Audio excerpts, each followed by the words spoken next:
অহংকার তোমার শেষ। আবু লাহাবকে আল্লাহ পাক বলে দিলেন, ওয়ামা কাসাব, সন্তানের গর্ব। সন্তানের গর্ব করে না?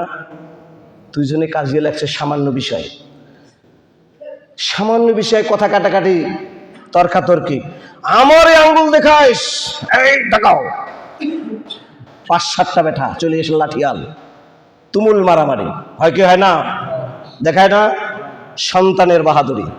আল্লাহ পাক বলেছেন আবু লাহাবের সন্তানের বাহাদুরি করেছিল।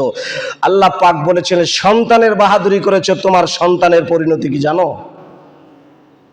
আবু লাহাব যেরকম, সন্তানও কিন্তু সেরকম। নাউজুবিল্লাহ বলেন। আবু লাহাব নবীজির দিকে পাথর মেরেছিল, পাথর ছুঁড়ে মেরেছিল। আবু লাহাবের সন্তান বিশ্বনবী মুহাম্মদুর রাসূলুল্লাহর সাথে শত্রুতামি পোষণ করতে গিয়ে থুতু নিক্ষেপ করেছিল। নাউজুবিল্লাহ বলতে পারলেন না? থুতু নিক্ষেপ করেছিল। নবীজির মেয়ে কিন্তু এর আবু লাহাবের ছেলের কাছে ছিল, জানেন? ইসলাম তো আসছে পরে। নবীজির মেয়ে আবু লাহাবের ছেলের কাছে ছিল। তাহলে আবু লাহাবে আর নবীজি বিহাই, ছেলে হলো জামাই।